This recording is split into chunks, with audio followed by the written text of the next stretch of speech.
Hi guys! In this video, I would like to discuss about how to answer TOEFL structure questions. Here we have some exercises to deepen your understanding about how to answer TOEFL structure questions. Here we go!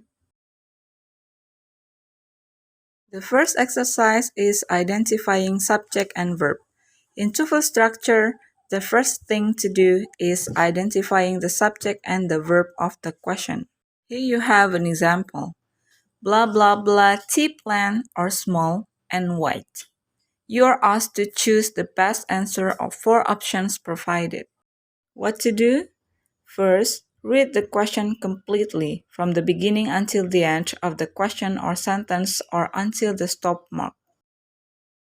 Next, identify the subject and the verb. Identifying verb is much easier than the subject.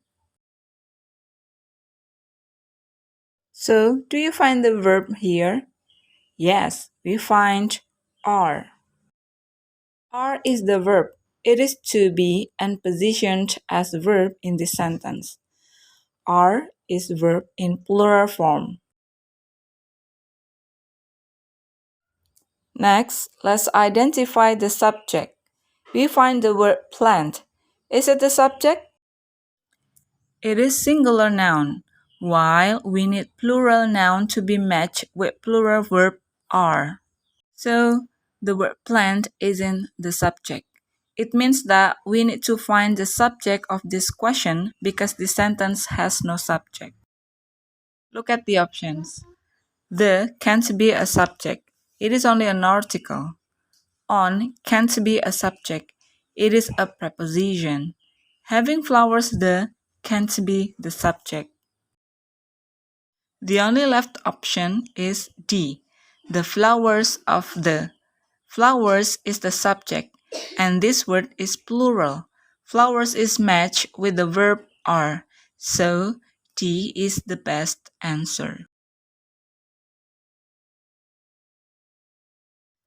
Go on to the next exercise. Exercise 2 is identifying object of preposition. Object of preposition is a noun following preposition. Here is the example.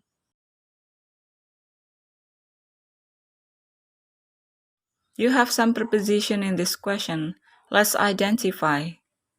Of, by, in, on.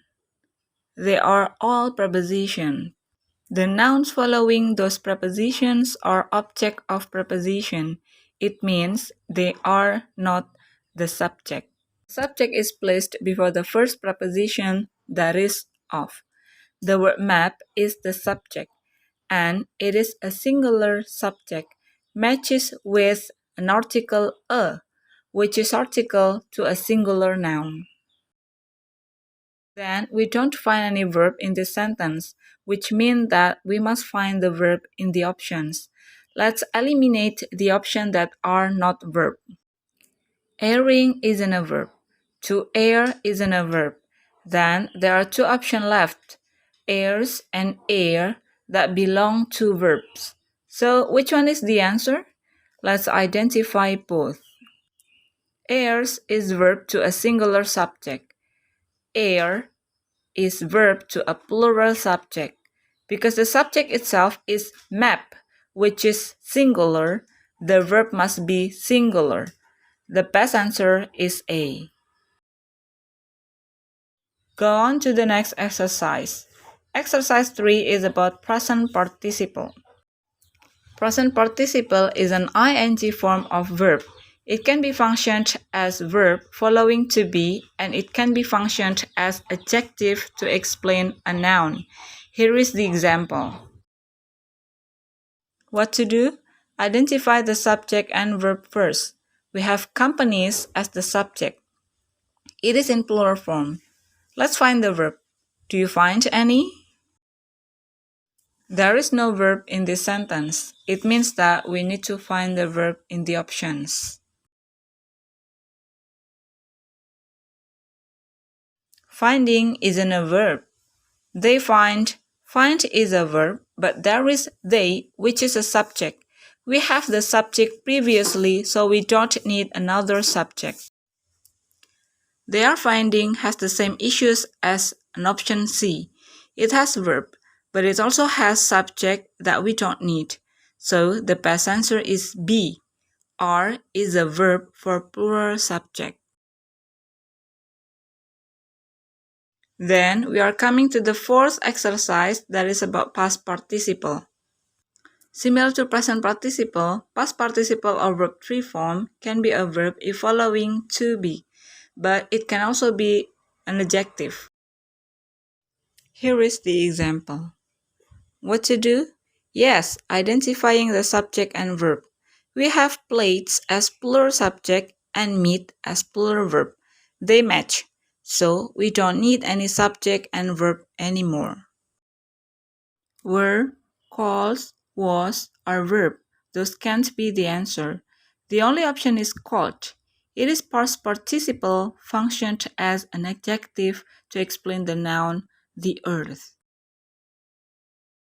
The last exercise in this video is exercise 5, that is identifying coordinate connectors.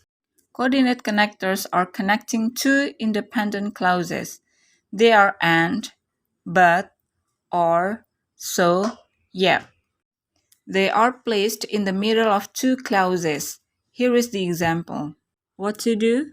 First, find the subject and verb. We have can be as the verb and power as the subject.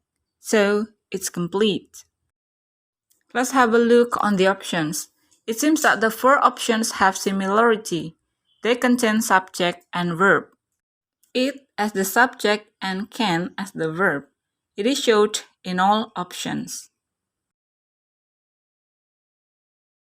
It can be concluded that the complete sentence of the question must have two independent clauses. Two independent clauses can be joined by coordinate connector. We have and as coordinate connector. Option C and D both have coordinate connector. Because we see the verb produced by, and it is as passive verb which need to be, the only option containing to be is C.